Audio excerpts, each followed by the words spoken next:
El cerebro triuno. El cerebro triuno es un modelo propuesto por MacLean. Este modelo se basa en el cerebro y comportamiento humano, el cual lo dividen en tres partes: cómo piensa, siente y actúan los seres humanos. El modelo triuno divide al cerebro en tres partes y es como la información entra al cerebro. Principalmente inicia desde abajo hacia arriba y inicia con el cerebro reptiliano, que este cerebro es como el cerebro animal. Su función es sobre cómo actuar y son instintos de supervivencia como huir, correr. Algunos otros que son instintos animales serían comer, beber, alimentarse, cuando tienen temperatura corporal, etc. La siguiente parte por la que pasaría la información sería por el sistema límbico o cerebro límbico, que es esta parte. El cerebro límbico o sistema límbico se encarga de las emociones, es principalmente de los mamíferos, y en ella se puede expresar amor, tristeza, odio, ira, disgusto, etc. Una vez que la información ya haya pasado por el cerebro reptiliano, posteriormente por el cerebro o sistema límbico, pasa por la neocórtex. La neocórtex es el cerebro humano, que es el más desarrollado, y en este tiene función del pensamiento abstracto y creativo. Es en donde se analiza la información y se toman decisiones.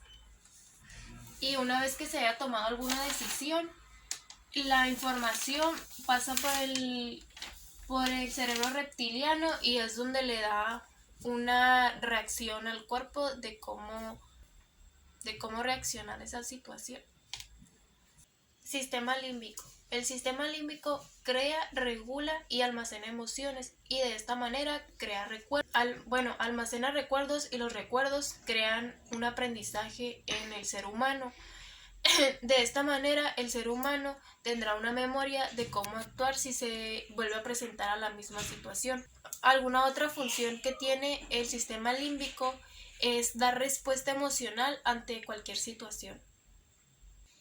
Como mencioné anteriormente, el sistema límbico tiene algunas funciones, entre ellas almacenar recuerdos de las emociones que ha sentido anteriormente, para de esta forma crear una memoria o un aprendizaje sobre alguna cosa. La parte encargada de esto es la amígdala, que se encuentra en esta parte. La amígdala se encarga, por ejemplo, si el niño en algún momento sintió miedo de alguna serpiente y se vuelve a enfrentar años después a la serpiente, va a recordar que ese animal le daba miedo o le causaba algún pavor o algún sentimiento en específico. Otra parte del sistema límbico es el hipocampo.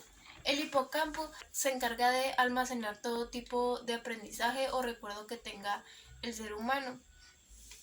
Es decir, que la amígdala se encarga, su función principal es almacenar recuerdos que se vinculen con emociones. El hipocampo se encarga de almacenar recuerdos de experiencias anteriores y de esta manera, pues, de aprendizajes que va teniendo el ser humano. Ahora bien, el hipotálamo, que se encuentra en esta parte, se encarga de regular algunas respuestas del ser humano, es decir, la sed, el apetito, el placer. También se encarga de regular algunas otras respuestas que tienen que ver con el sistema nervioso, como la presión arterial, el pulso, entre otras. Como conclusión sobre el sistema límbico se encarga de almacenar y dar respuesta sobre emociones a nuestro contexto, pero esa no es su única función. Una función muy importante también es que en el sistema límbico se almacenan recuerdos o memorias de los seres humanos, y de esta manera los aprendizajes y conocimientos que se tienen. Ahora bien, hablaremos sobre la neuroplasticidad cerebral o plasticidad cerebral. La neuroplasticidad cerebral se basa en que no todos los recuerdos son permanentes, es decir, que el cerebro se va adaptando mediante pasa el ciclo de nuestra vida. Es por ello que va desechando ciertos recuerdos o memorias que se consideran que no son útiles o importantes para la supervivencia de nuestra vida.